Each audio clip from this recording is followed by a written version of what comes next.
हमें धमकियां दे रहे, हमारा रोड ब्लॉक करके खड़े हुए हैं।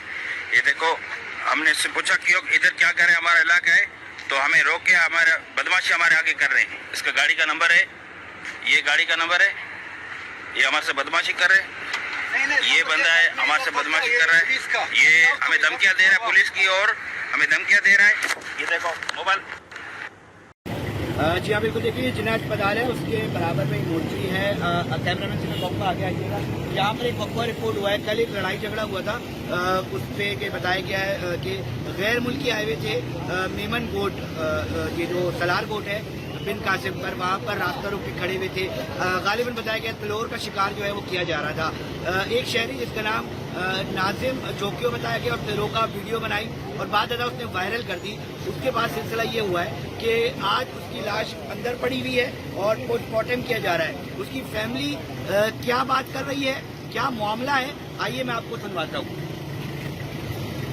ये अफजल है, अफजल से हम पूछेंगे। अफजल, मुझे ये बताना कि कल क्या मामला हुआ था, क्या सिलसिला हुआ था और आज ये पोस्टमार्टम कराने भाई की लाश लेकर आए हो, क्या मामला है?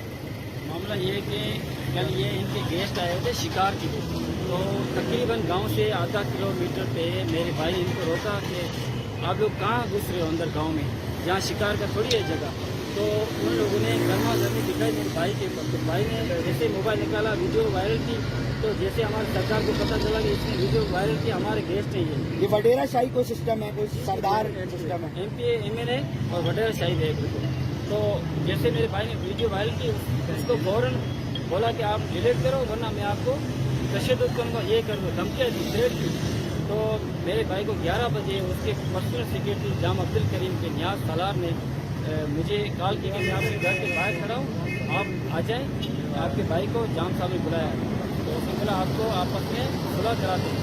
मैं ठीक है, उनकी नीयत क्या है, मेरी नीयत क्या थी, तो लेके गया था। तकरीबन 11 बजे वहाँ पहुँचे तो वो उसके सिक्योरिटी गार्ड अलर्ट थे जाम करीम के। जाम करीम ने मेरे भाई को बोला हाँ बदमाश, ये बोल के फिर गार्डों को बोला हाँ वहाँ पासपोर्ट रोड था, वहाँ ले जाओ।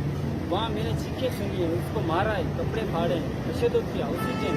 तो तकरीबन 2 घंटे बाद 3 बजे जाम करीम बोला मेरे भाई से कि आप सॉरी करो। मेरे भाई ने बोला मैं सॉरी नहीं करूँगा, बना वीडियो डिलीट कर दूँ। जी हाँ। और उसने बोला वीडियो नहीं डिलीट नहीं की।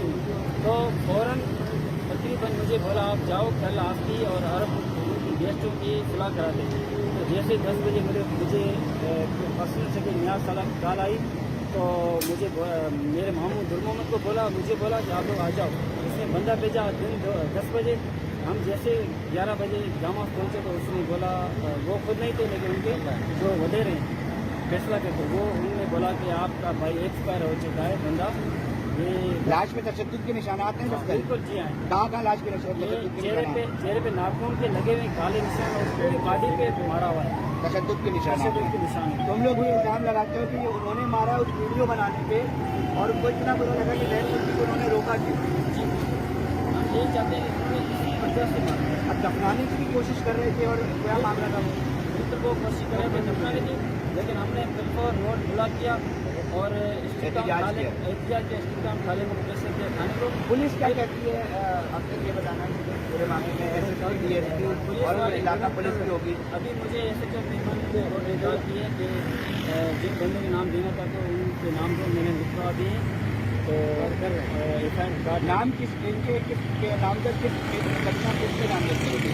नाम है मेरा जाम अवेश गुजार MPA साकरो। ये रुकने असेंबली है? PS 79 provincial assembly. इनको आप नामजद करवा रहे हो FIR? जी बिल्कुल। पुलिस ने यकीनदानी कराई है कि FIR? यकीन करें अभी मीडिया के थ्रू इंशाल्लाह कराएंगे। ठीक है जी हाँ, बिल्कुल। देखिए, रुकने असेंबली की भी बात आ रही है और बताया जा रहा है कि ये वडेरा शाही सिस्टम है जिसका शिकार खुद सिंध के लोग हो रहे हैं। अब ये सोचने की बात है कि पाकिस्तान आज़ाद होने के बाद आज तक ये निज़ाम जो है ये कायम है और ना जाने कब ये ख़त्म होगा और इस तरह की लाशें जो है हम नहीं देख सकेंगे। एक बहुत बड़ा इल्ज़ाम है। यकीनी तौर पे पुलिस तहकीकात करेगी, SSP इरफान बहादुर और दीगर जो टीम जो अच्छे अफसर हैं वो यकीनी तौर पे इसके ऊपर जो है वो तफ्तीश बेहतर अंदाज में करेंगे और जो भी दावा है उसकी तहकीकात होगी, उसके बाद चीज़ें हक़ाइक़ जो है वो सामने आ सकेंगी।